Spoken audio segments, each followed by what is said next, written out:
Good afternoon, ladies and gentlemen. Welcome to BW Legal World's Cyber Solutions segment, where we speak with experts on hot legal topics and latest legal developments. Today, we are discussing patent infringement and the legal recourse available to the aggrieved parties. We have with us on our August panel, Gayatri Roy Partners, Ruff & Partners, Ms. Biplab Lenin Partners, Cyril Amarchand Mangaldas, Ms. Vindhya S. Mani, Joint Partner, Lakshmi Kumaran and Sridharan, and Abhishek Jain, Senior Associate KNS Partners. A very warm welcome to all of you panelists. I'm your host, Ash Mauri, Managing Editor of BW Legal World, hoping to get some insights on the subject for all of you. So experts, once again, warm welcome, and audiences, a very warm welcome joining us across various platforms. Let's dive right into this conversation. And before we get to the meaty part of the conversation on the subject, let's go around this virtual table to know your assessment of the patent regime in India. How do we compare to other jurisdictions? Now, before this was started, I was just confirming with our panelists that is it true that in general, it takes about 4 to 6 years from the time of applying for a patent in India to get a patent as against 24 months, say, in the US? Now, with that context, let's start with Gayatri, your thoughts on where we stand.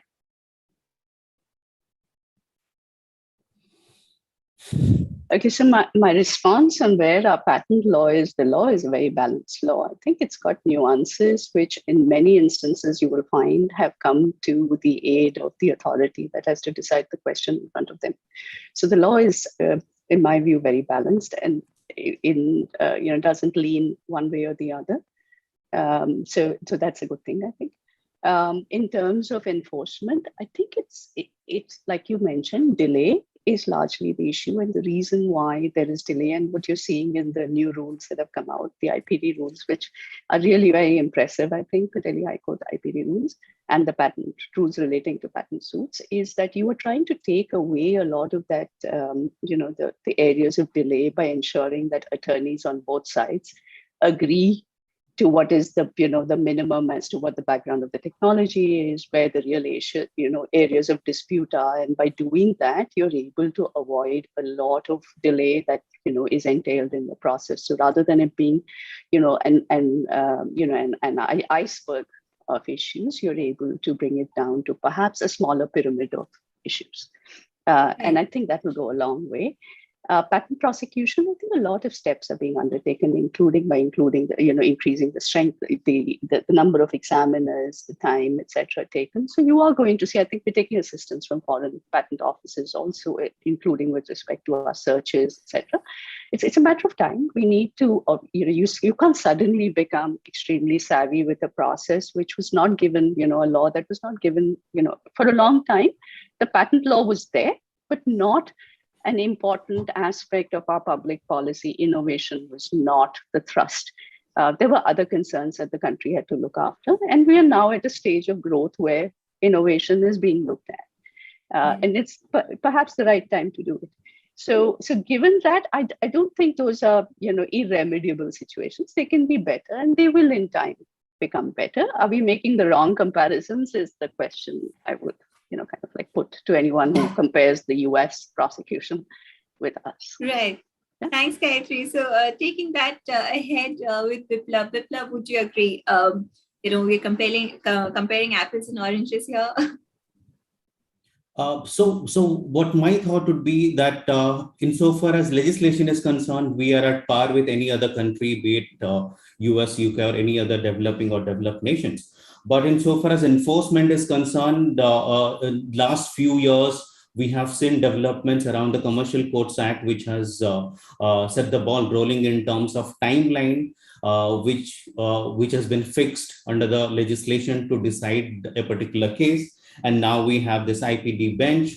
In the last 6-7 years, we have seen cases in relation to standard essential patents, though they're yet to be finalized and some sort of final order or judgment is yet to be pronounced. But especially in relation to patent domain and pharmaceutical domain, there have been certain cases which have been there, which is helping to develop the jurisprudence of IP enforcement in India.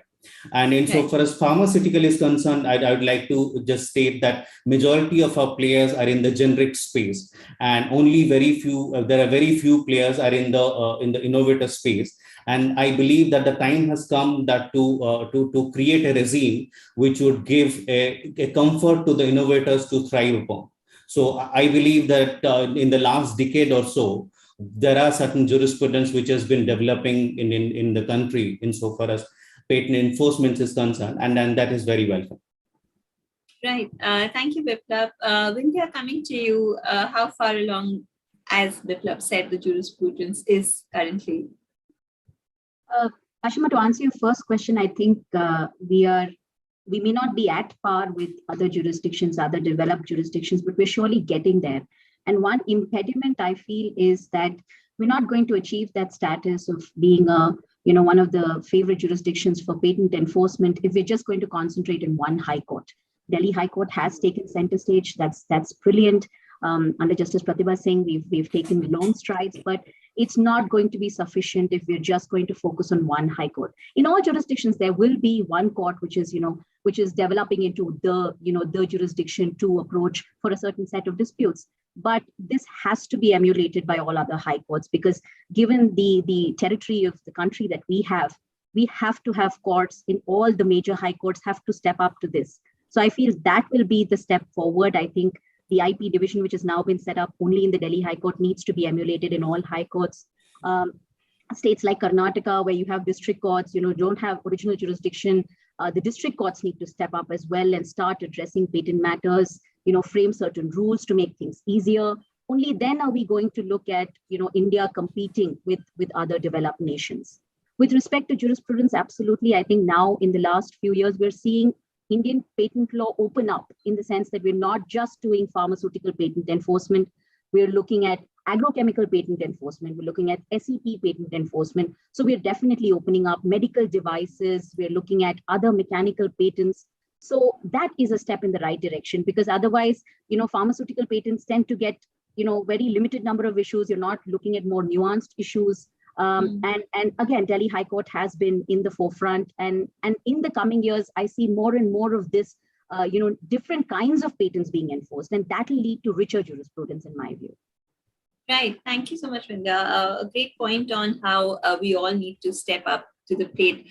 Abhishek, your thoughts, please. Yeah, most of the points have already been covered, Ashima. So I will just state that owing to the development of this IPD, specialized IP division bench in Delhi High Court, the jurisprudence is still evolving. We are still in the process of developing the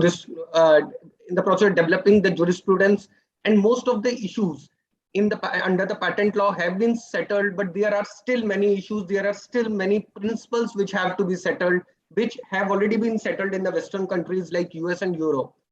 As Biplab mentioned, we have the Commercial Court Act, which provides strict timelines in case of filing written statements and doing all those acts.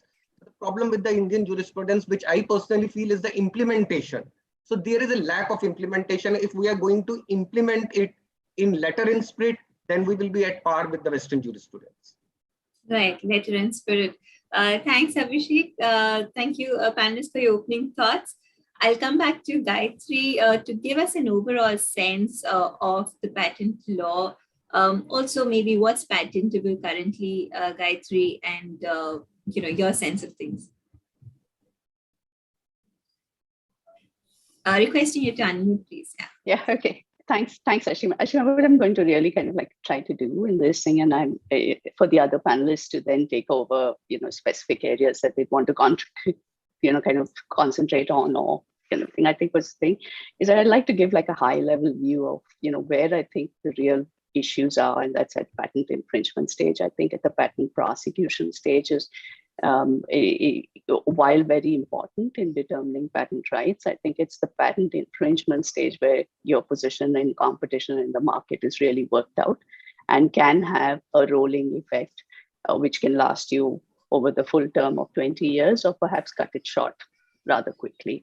So that's the area. And I'm just going to give a very high level view. I'm not going to get into the highly technical aspects. I'm going to give a high level view of how the law functions. And hopefully the co-panelists will then take it up. Okay. Otherwise it would go on unendingly. right? So let me try to do that. Yes, So very quickly, at a high level view, what you get a patent over is an invention. The invention could be a product or a process. It has to be new and non-obvious and capable of industrial application, right? So if you look at these ingredients, what it just does show you immediately is that it's a species that allows you, it gives you protection over a product or a process for a certain period of time. It's a monopoly by which you can exclude everybody else. But given this very nature, this very attribute that it has the propensity to restrict or exclude competition, patent law has inbuilt checks and balances to safeguard three interests. I would categorize them as three. The third one can sometimes take many colors. But there are three principal interests that I think the patent law safeguards. It safeguards the patentee's interest in his invention. And this is in order to encourage innovation by others. It's the quid pro quo that's often talked about.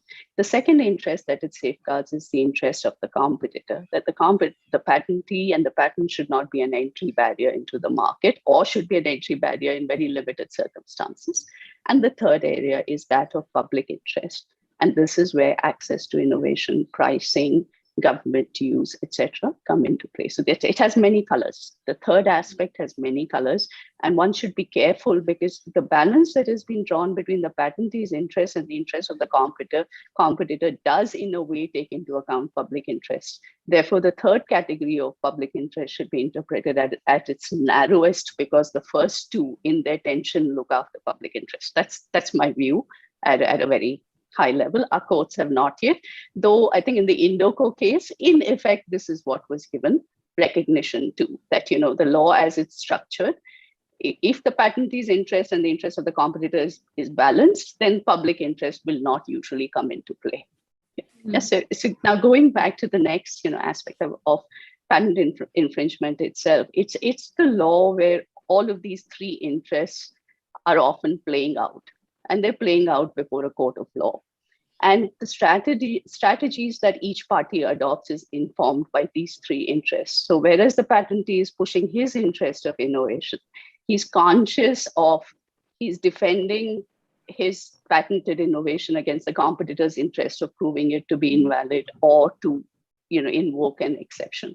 So in a patent infringement action, you usually have all three interests playing out, or at least the first two interests playing out before a court, and the court decides, where things will land ultimately. So that's what a patent infringement action essentially is at the highest level that you would have.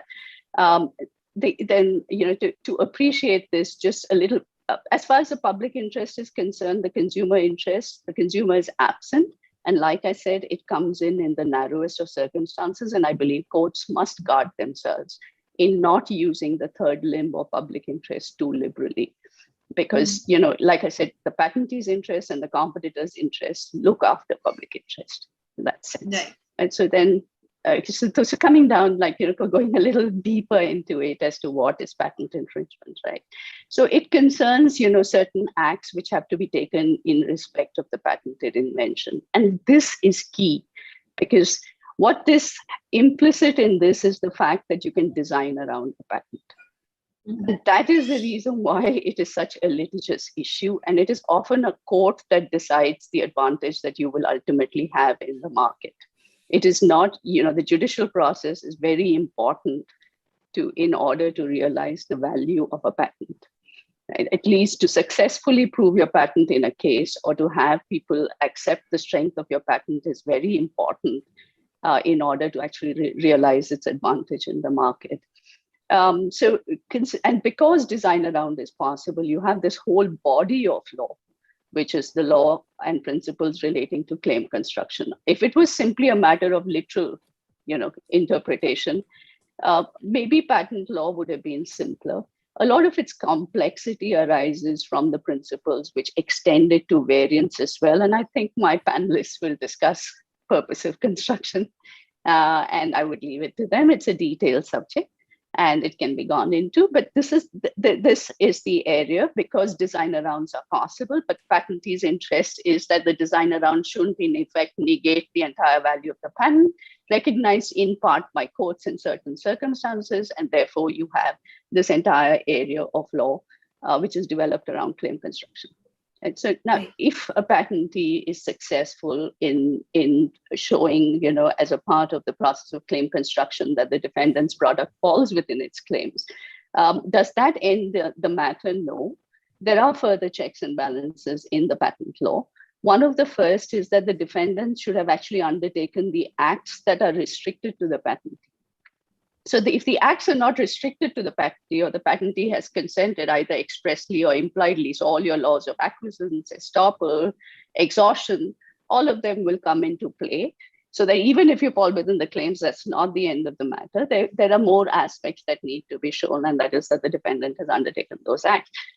Then there is it's another, a real world acknowledgement of how these things work, that the liability could be distributed amongst a number of parties, so that the acts have been undertaken by more than one person. So the infringement is completed because of three people acting in concert, as opposed to the acts of one person alone.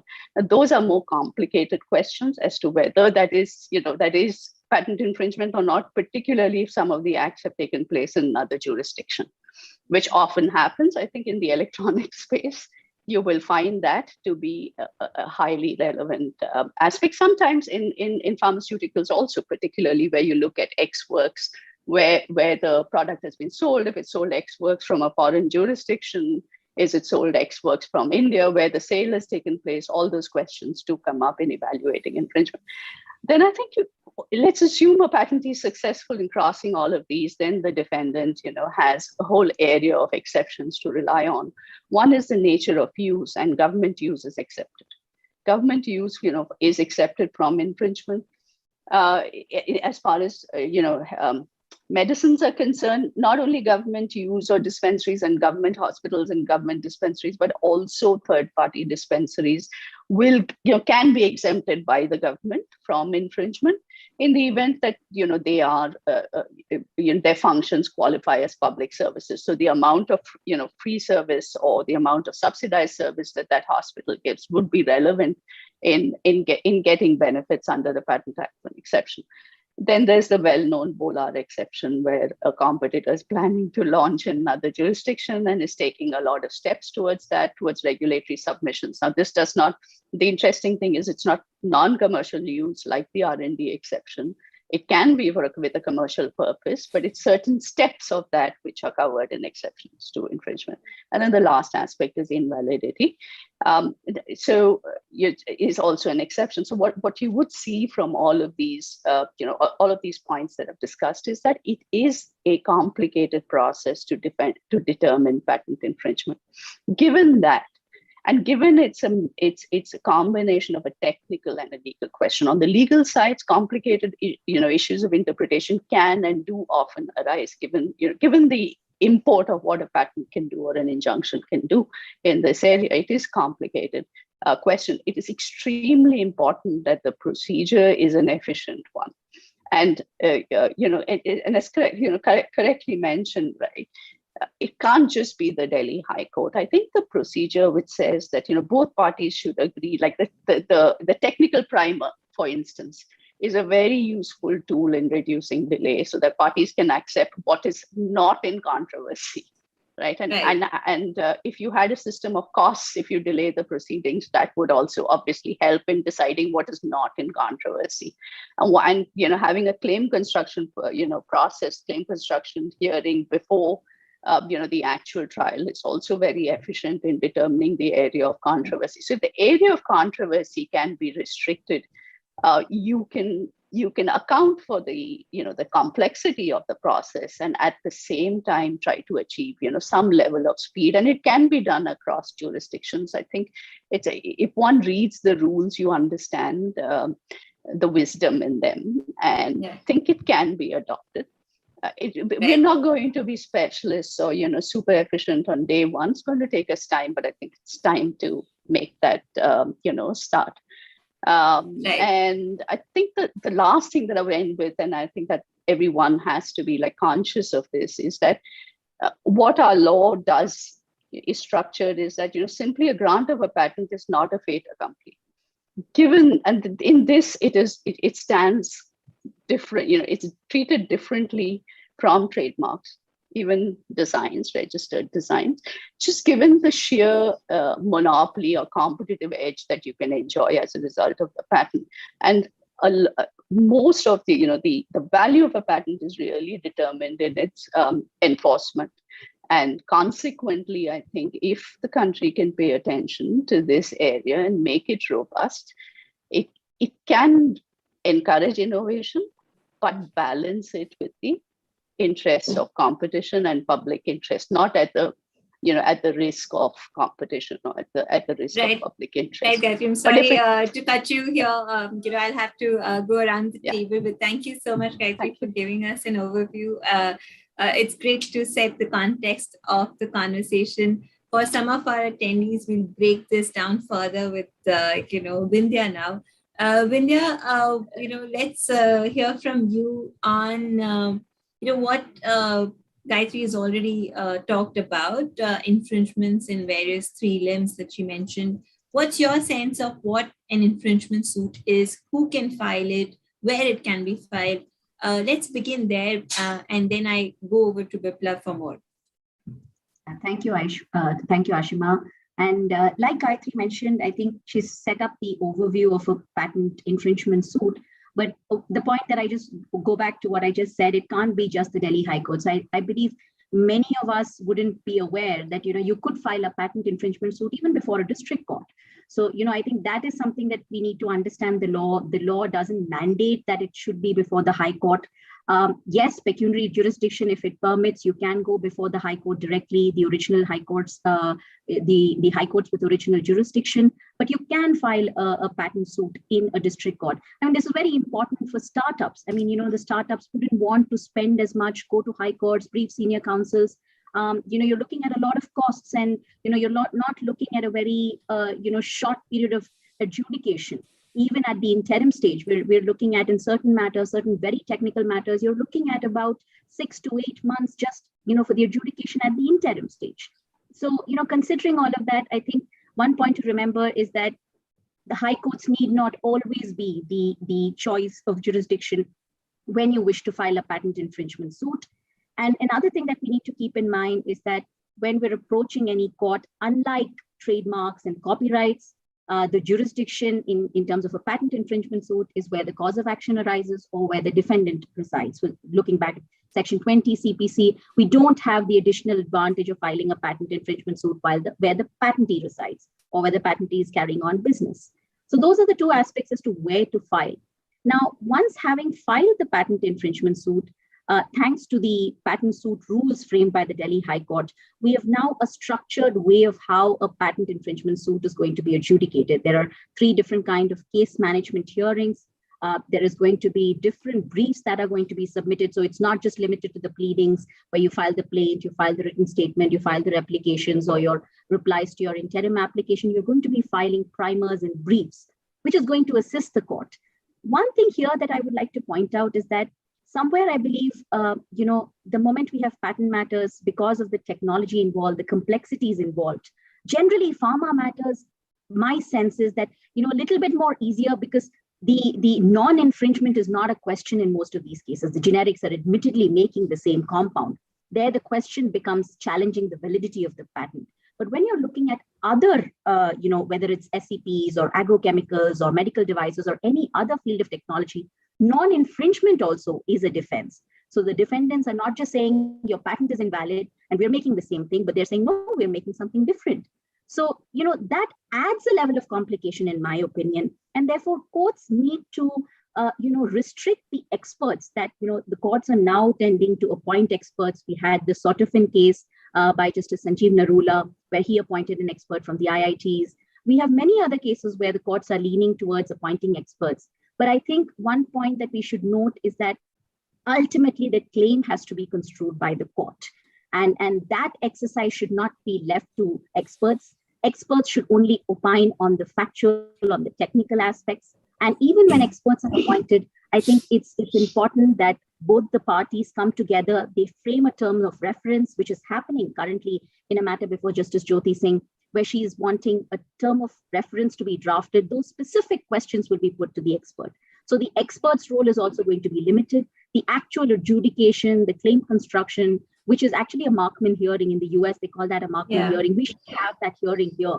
And, where the scope is defined before even looking into the defendant's product. The court has to ascertain what is the exact scope of the invention. Without that, any further exercise becomes redundant because it will have a rippling effect on all further defenses which are raised, whether it's on invalidity, whether it's on claim construction, all of it becomes redundant if the scope of the invention is not construed.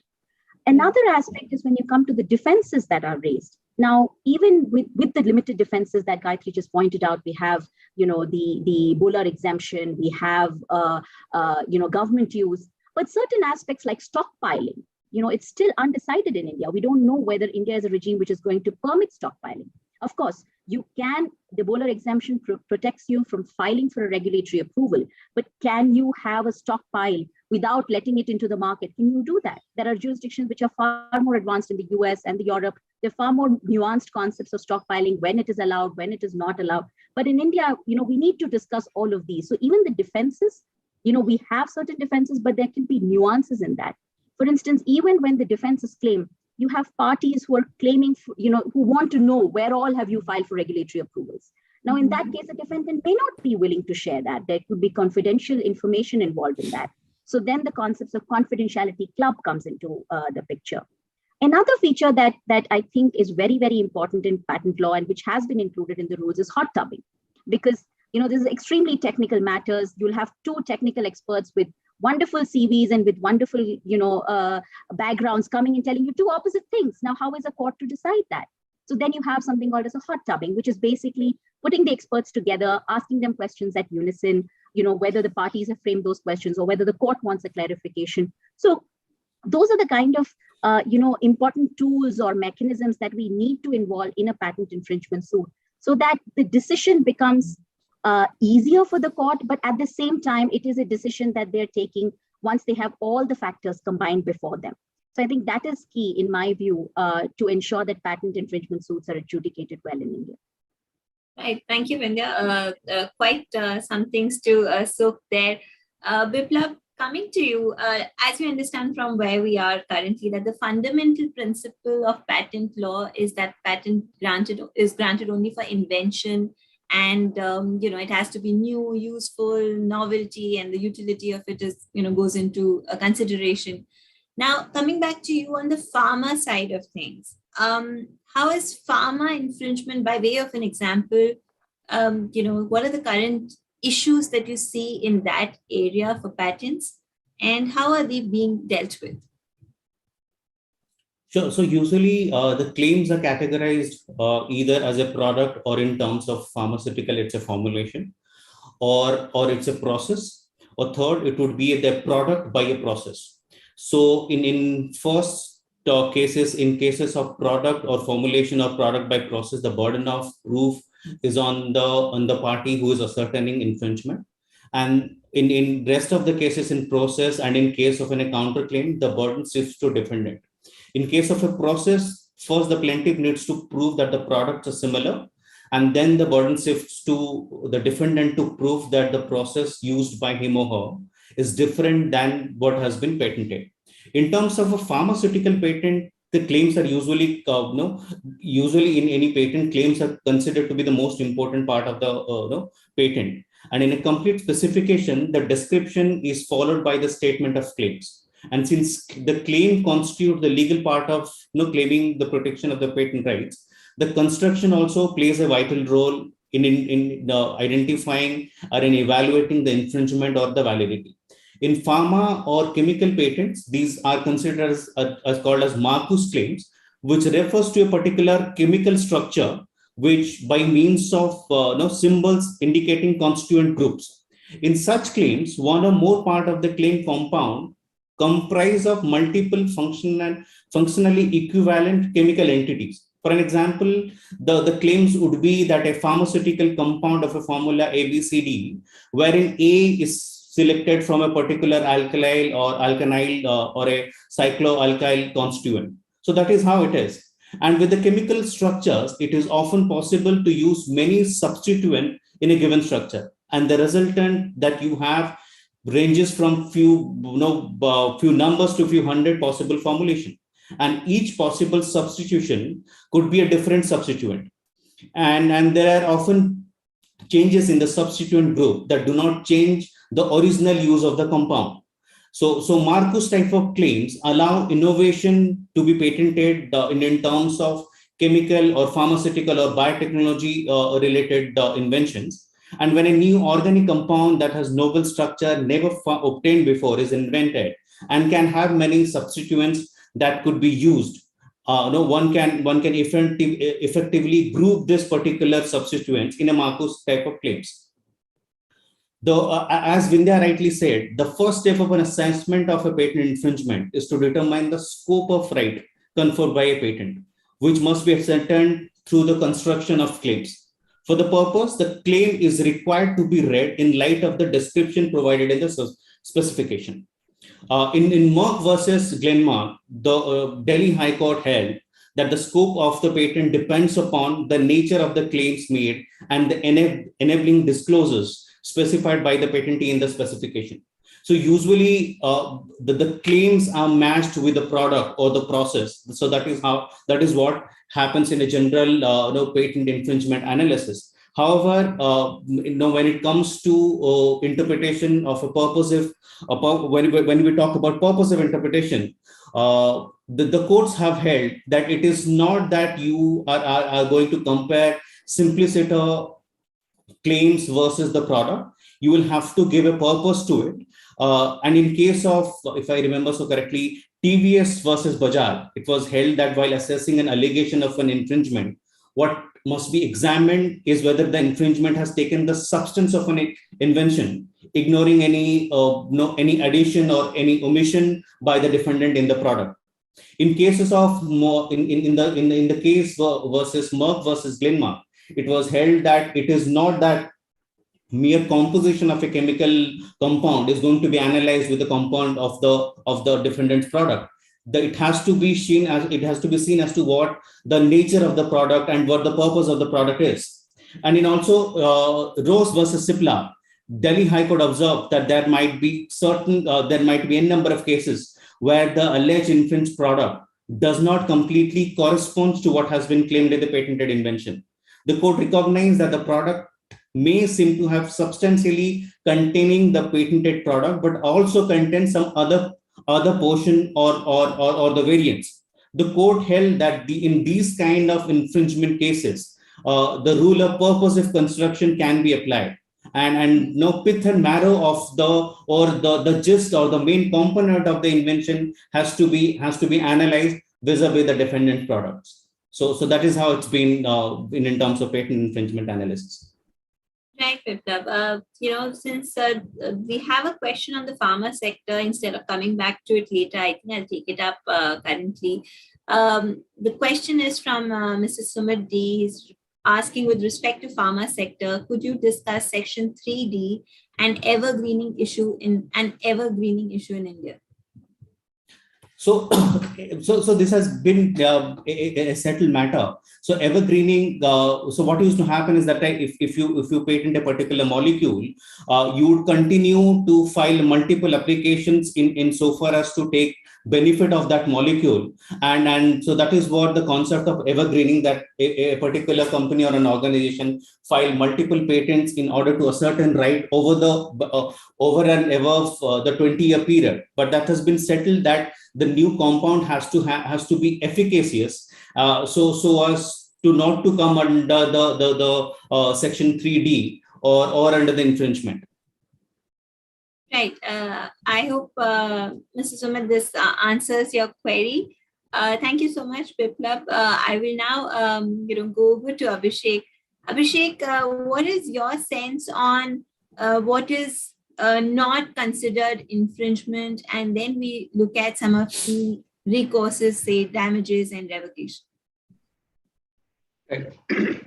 So what is not considered, actually, if we see the Indian Patents Act, the Indian Patent Act doesn't mention explicitly the acts or the omissions which constitute infringement. Under Section 48 of the Indian Patents Act, it mentions the exclusive rights of the patent holder in selling, using, manufacturing, offering for sale, or importing the product in question, which the patentee has the exclusive right, that it can prevent the others from doing such activities. So all those activities can be considered if the other party is not doing these activities. That can be considered as non-infringing. Or under the Indian Patents Act, there are some exemptions and some exceptions which cannot be considered as non-infringing. Particularly if we look at section 107A. 107A provides two exceptions against the infringement.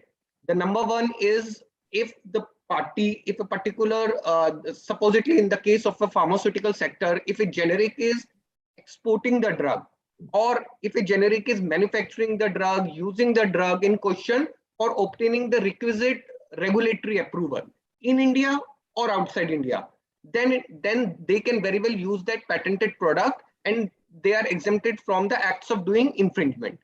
Then the other aspect is parallel imports. So what is parallel import is that the Indian Patent Act particularly recognizes that if you have obtained a product, if you have purchased a product from a patentee in another country, so you have procured that product legally as per the law of that country, then you can very well import that product and can use that product in India. So basically, in other terms, we can call it as a doctrine of international exhaustion. So the rights have been exhausted, and then you can very well import that product.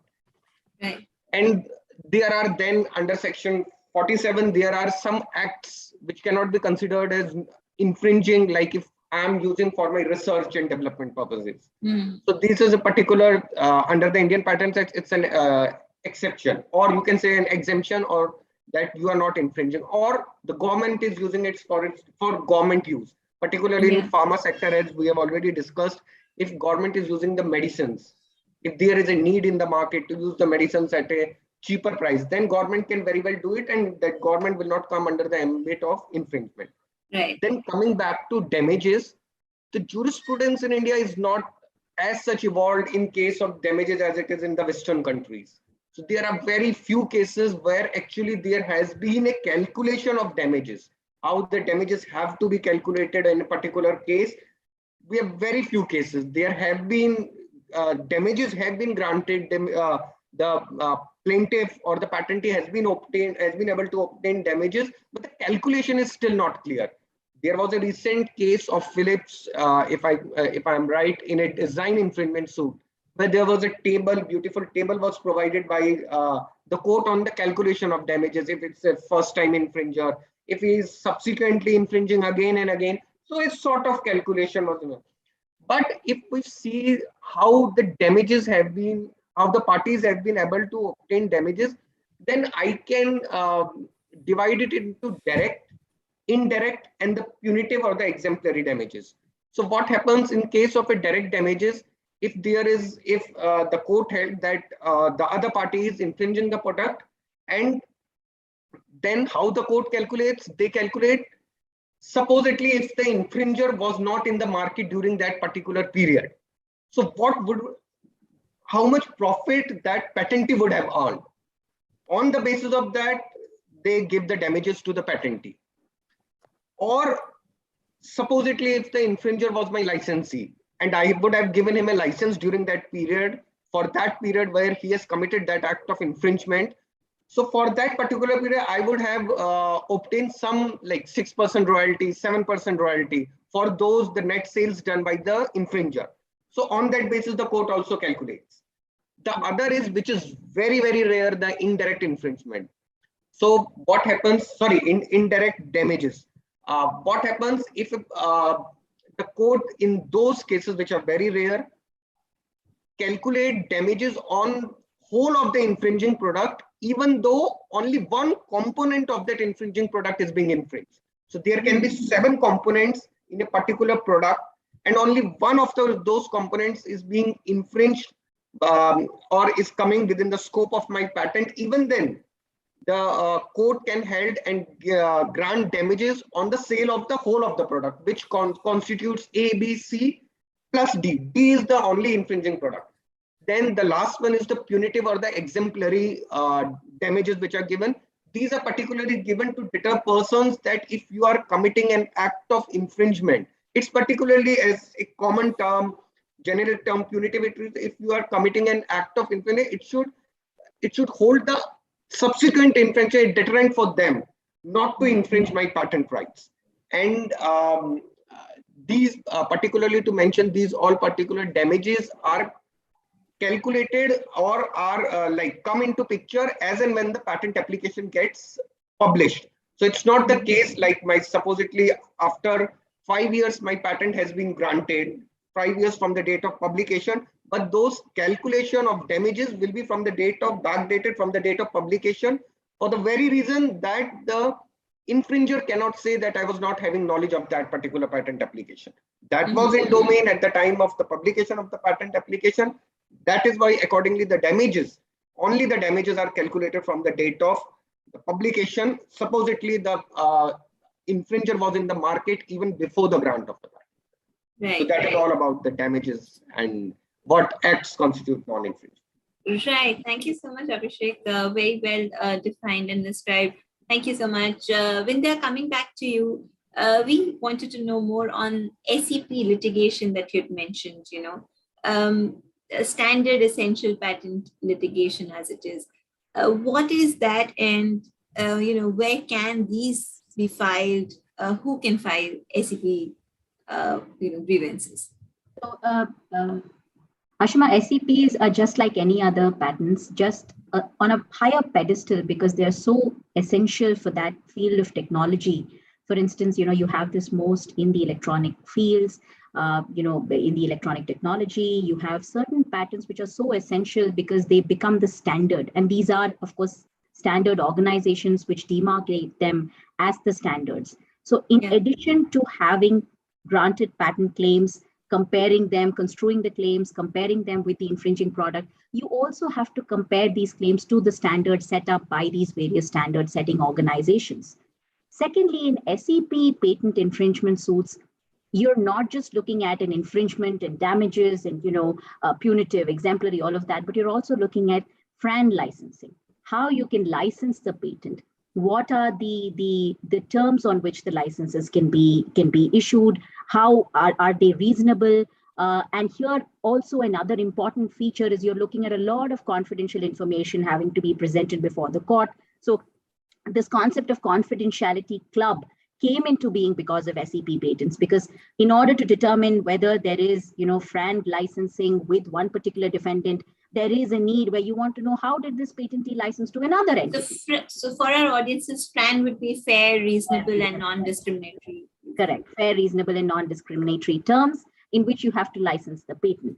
So in these aspects, SEP becomes unique. So again, you're looking at, not entirely either the argument from the defendant is going to be non-infringement, that you're not falling within the standard, you're doing something totally different, or you're looking at FRAND licensing. Mostly it's the latter. They're looking at negotiating an appropriate FRAND license. And then, the patentee is happy, the defendant is happy, the court then adjudicates the matter. So you have a different set of principles governing FRAND and SEP matters. And India has become a hotbed recently with many, many matters coming to India in that regard. Yes. Yeah. So when just to kind of add more sense to SEP litigation, would it be right to say, take an example of the 4G, 5G connectivity that we have in automobiles these days. And those are standards, set in automotive sectors. Could you elaborate on that by taking maybe that example? Yes, absolutely. All of those, those technologies, whether it's your 4G, 5G, you have many of your phones involve a lot of SEPs, your automotives involve a lot of SEPs, audio-based technologies involve a lot of SEPs, all of these standards. Now, here you're looking at also a sense of, a clash between IP and competition law, because now these are the entities where they're holding the monopoly over these standard patents, which are required for a lot of products. Now, it's that same Intel chip, which is going into, so many different products, and it's being applied in so many different ways. So, if this party was allowed to sort of hold the monopoly over it, that will lead to competition law concerns. So, whenever you have a standard essential patent, it's important that, you also look at other laws. For instance, competition law aspects and issues will arise in those matters.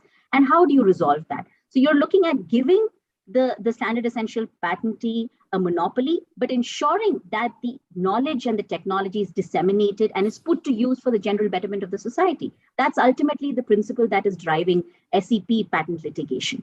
So as opposed to, a patentee and a competitor, here you have a sort of public interest angle that Gayatri just mentioned in a larger way, because you want that standard essential patent to be exploited for the betterment of the society. Yes. So it's very important that, the licenses are negotiated.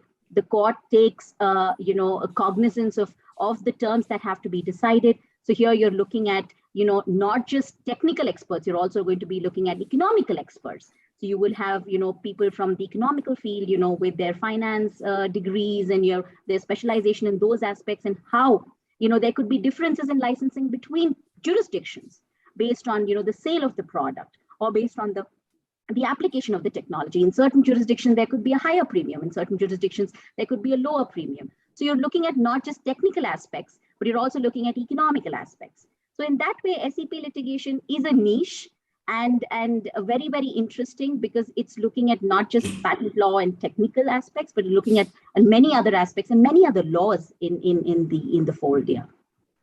Yeah, thanks, Vinaya, for that. Biplab, coming back to you. More on some of these aspects related to the litigation side. How do you see, what are the basic things that you would advise maybe to your clients when trying to go in seeking recourse for an infringement?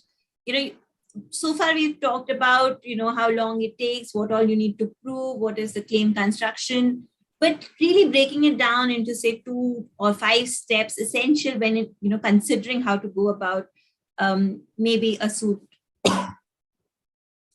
Yes, is insofar as pharmaceutical patents are concerned, as we discussed, that the taste of purposive construction is taken into consideration, and as Vindhya also pointed out, the generic players also do agree that they are using the same formula, but they do tend to claim that of the public interest, and tend to claim that the medicine would be cheaper. But in Merck, in the case of Merck, it was held by the court that the defendant who is manufacturing a particular generic version of a medicine and selling it at a lower price, and would not be, and that should not be the ground to not grant an injunction, interim injunction to the plaintiff. So insofar as the patent enforcer is concerned, they need to ensure that what they are protecting, the nature and the scope of it, is not broad enough to be challenged, and it's not also narrowed enough to ensure that the majority of the invention or the products goes away or pass through that particular claims, and the claims cannot be enforced. So there has to be a balance between the drafting of the claims. And just to add what Abhishek said in terms of damages, in terms of Section 108 of Patents Act, it provides three kind of relief in suit of infringement. First kind of infringement, first kind of relief would be an injunction, either temporary or a permanent injunction. Second, at the option of the plaintiff, in patent matters, that the patentee has to choose that either he or she is going to seek the damages or an account of profit. He or she cannot seek both on account of an infringement. He has to take so what's the an option difference there? Sorry, Biplab, to understand this better, like damages and we mentioned profits, counter profits. So damages would be calculated as to whatever damages happened to the plaintiff itself. If a course of an infringer, if the plaintiff has incurred damages between for the time period when the defendant infringed the product, so that is the amount which I could claim as a patentee from the defendant. But if I intend to claim the accounts of profit, then it would be the accounts of the defendant maintained by him or her. The damages will be calculated on those. And then plus the court may order the infringing goods to be seized, forfeited, or destroyed. without paying in any compensation to the defendant. All right, great. So, maybe I would also, ask everyone on what is a revocation of a license, and, maybe also tying that in with an expiry of the patent, validity, expiry, revocation. I'm not sure if they're related, but if you could elaborate more on these concepts, Biplab, starting with you, then I go around the table asking everyone else as well. Sure. So when a patent application is filed, it is usually published, and now there are option of earlier publication also. Now we have an option of earlier examination also. So once it is published, anyone, any interested person can oppose the patent application through a pre-grant opposition, and that is allowed till the grant of the patent.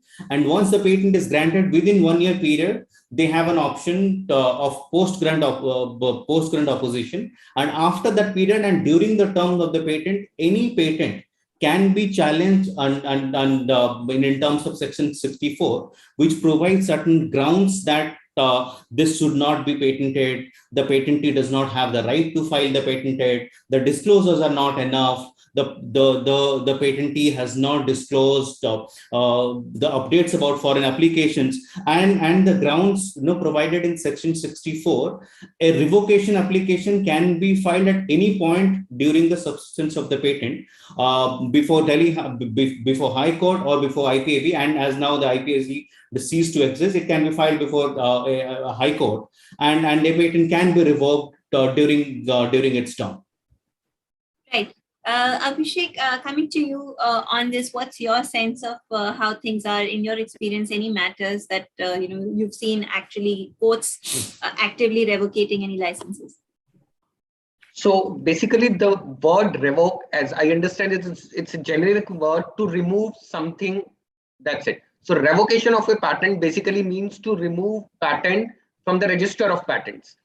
So earlier, the revocation used to be filed before the erstwhile IPAB, which is not existing. And as of now, all the pending revocation before IPAB have now been transferred to Delhi High Court, and the fresh revocations have to be filed before the High Courts only.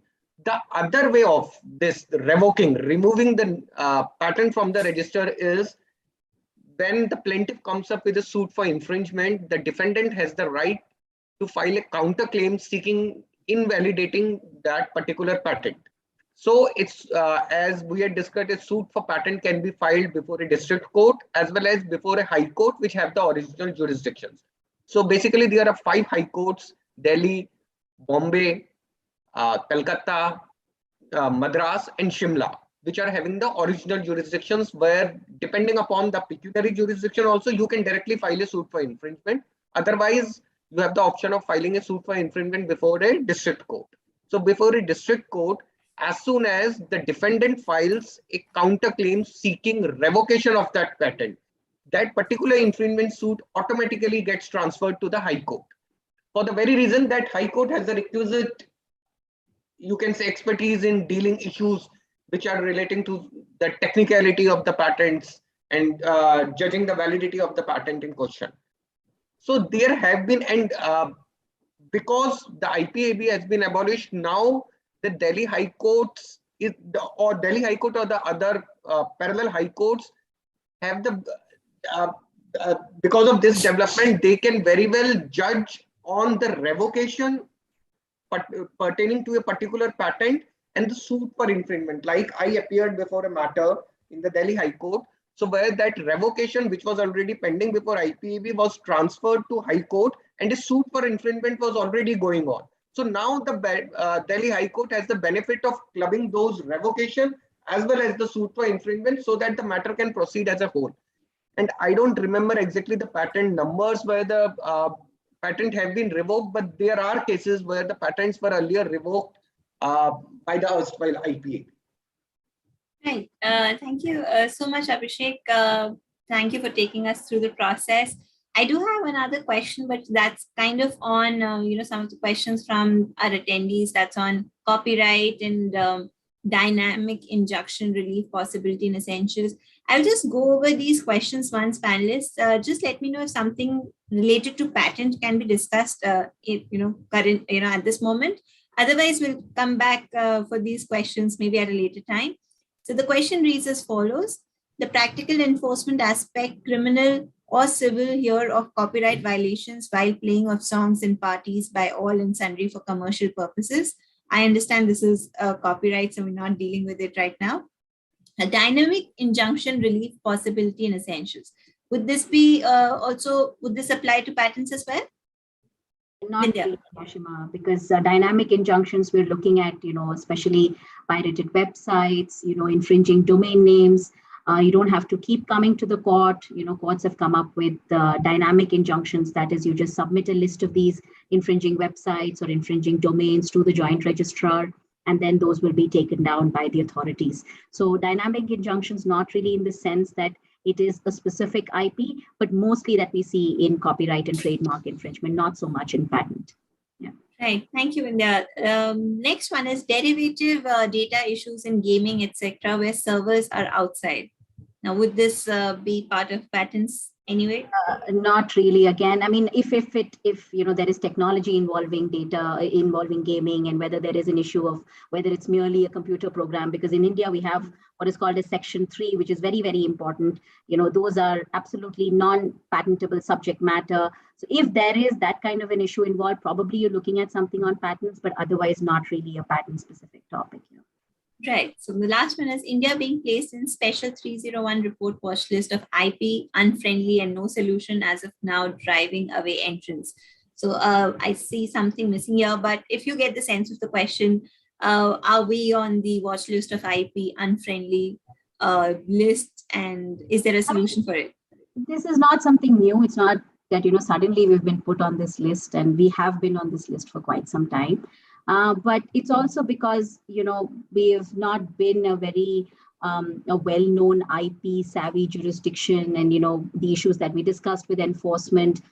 So I think things need to change, and it's not just change at one level. The courts can be there, the laws can be framed, the rules can be framed. We can have IP divisions in each high court. But if the prosecution, that is the patent registration process, also does not improve, I mean, one aspect is having patent examiners, having more controllers, but the other aspect is also training them, giving them some sort of legal training. Because now, as you know, with the IPAB gone, all the appeal matters are also coming up before the high courts. So you're seeing a lot of caseload on the high courts. Earlier the high courts were only dealing with infringement suits. So earlier the high courts were at a better position to deal with IP matters. Now it's going to get tougher for them. And each of these appeals is each technical matter. So, you're looking at multiply it with, with thousands and all the high courts involved. So things have gotten difficult for the high courts, but now it's up to the high courts to come up with rules to, ease in their burden. For instance, in the Delhi High Court, the matters that I appear, the judges are, very, very forthcoming. They want primers, they want PPTs on the technology, break it down for them. They're ready to, listen to you, decide it then and there. So these kind of steps needs to be taken both by the lawyers as well as by the judges, to ensure that the matters come to fruition quickly. Because as you know, the appeal is eating away into the term of the patent. So it's not as if your 20 years will be decided once you get the appeal, a favorable order in the appeal. The 20-year is ticking. I mean, from the date of your filing, whether it's a national phase filing or a, ordinary filing, the time of 20 years is ticking. So you need to ensure that the appeal is decided. That's why in many cases you have, by the time the appeal is heard, the patent is expired. So, what do you do with that?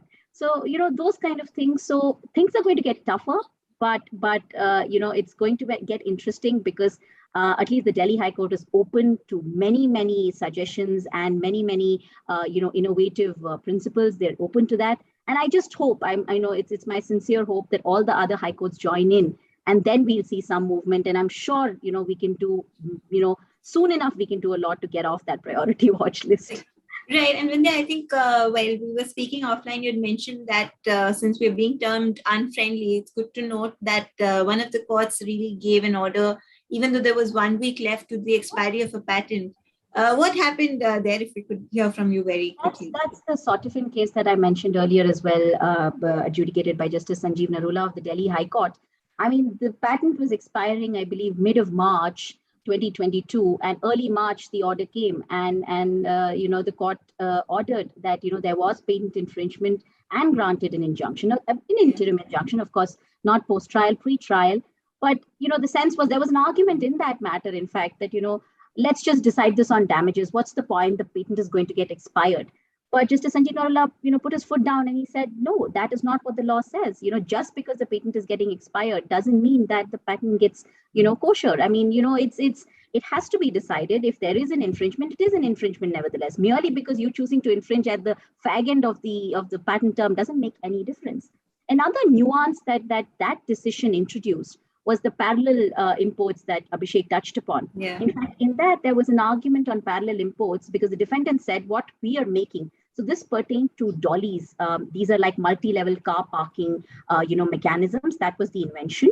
So they called as dollies, where you have those in many hospitals. Here, there was the issue was with the hospital using those dollies. The argument that the defendants made was that the product that we are manufacturing is patented in China, and we are importing it from the Chinese patentee. So, this 107A(b) applies, and this is a case of parallel import. But the court interpreted the term patented article in 107A(b) to be patented in India. So it has to be a patented article in India that you have obtained from someone outside India, and then you are from a patentee or an exclusive licensee or an authorized licensee, and then importing it into India. So this argument that what I'm importing is in China, is patented in China, makes no difference, because Indian courts are not here to protect Chinese patents. Of course, they will give due deference to Chinese patents, but Indian courts are here to protect Indian patents. So if a Chinese patent is infringing an Indian patent trumps it. So I think that was a much needed clarification.